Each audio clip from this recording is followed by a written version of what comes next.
Bismillahirrahmanirrahim.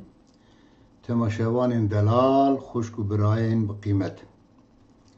Xwedayê Teala di Qur'anê de gelek ayetên duayê ji me re şandine. Pir însan hene nizanin dua bikin. Midiyekî gundiyê me digo bi camiya xeybiya, bi camiya domê, bi camiya anzarê ya Rabbi te qebûl bikî. Navê camiya digo jî witî ev ji dua ye. Ez mela me ez insanım dua bikim. Lewra duayê herî qenc Xwedayê Teala kiriye. Ji wî ez ê zaman zaman ji we re hin ayetên dua bixûnim, em ê bevdûra şirove bikin. İnşallah wê fayda wê hebe ji me re jî ji we re jî. Sûre Ali İmran ayeta 16 da Xwedayê Teala dibêje Rabbena innena amenna feğfir lena zunubena ve qina azaben nar. Ey Rabbi me, ey Xwedayê me iman aniye, me iman bi te aniye yani. Belê bêşibhe me amenna, me iman bi te aniye feğfir lena ya Rabbi tu bixefirînî ji me re zunûbena gunahên me. Gunehkarin. Ma ji pêxembera bêtir însanên bêxeta hene? Na. Em giş xeta dikin. Ama hindik, ama pir. Ama piçûk, ama mezin. Yani illa xeta ji me sadir dibe. Waxtê ku xeta ji me sadir dibe gerekî em ji bona efûkirina wan xetayê xwe, wan gunehê xwe berê xwe bidin Xwedê bên ya Rabbî belê me xeta kirî lê me bi te îman haniyatî tu gunahê me bixefirînî ve qîna azaben nar tu hewza me ji agirê cehennemê bikî. Tu hewza me ji ezabê agir bikî ya Rabbî. Me gere vî duayê hanê bikin belkî Xwedayê Teala jî duayê me re qebûl dibe. Em dên çi pekî me îman hanî yanî çawa me îman hanî.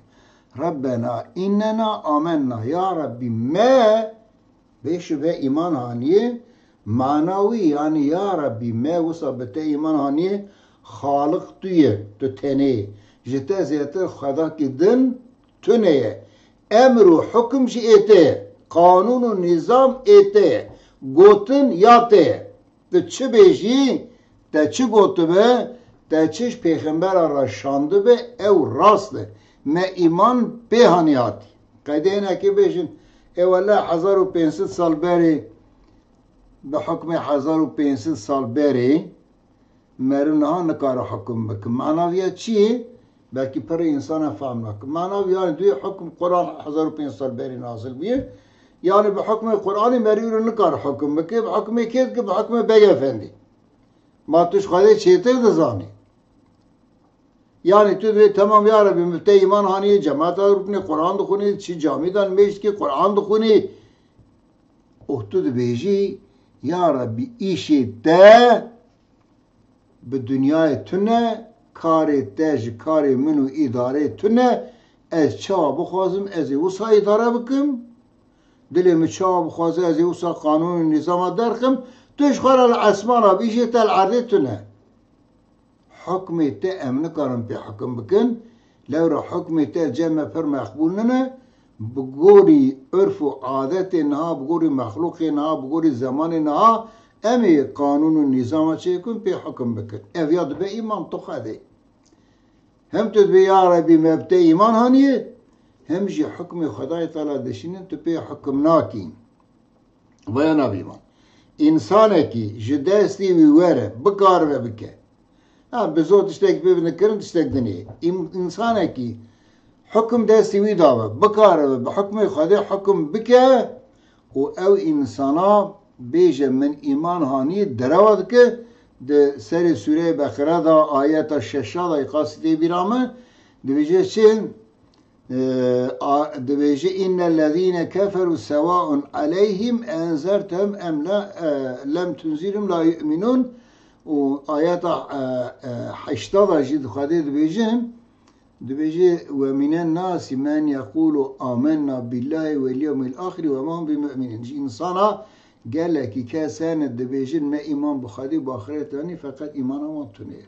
Ha waxtê tu dibêjî ya Rabbi innena âmennâ ya Rabbi bêşive me îman bi te haniye تو گره حکم خدای تعالی قبول بکی، تو سر حکم خدای رو حکم کردن چه نکی، او جاش تاج گونه کی صادر به ام انسان یعنی خطا کی بکی فرض گمشته چوب یا تا غیبت یکی کرد یا تو یکی تحقارت کرد بیشن یا به شاشتی تا که حرام خاریه توی چه کی توی جوان وانش توبه بکی اما شبیر نکرد تام گره تو خدای باور بی توی جوان وانش توبه بکی و دعا بکیش خدای تعالی شبو خاطر تبغى فيرنا عفو مغفرت بك يا ربي تمتوا عفو مغفرت بك يا رب العالمين تقول ما باشيني تحافظ ما جهنم بك آمين.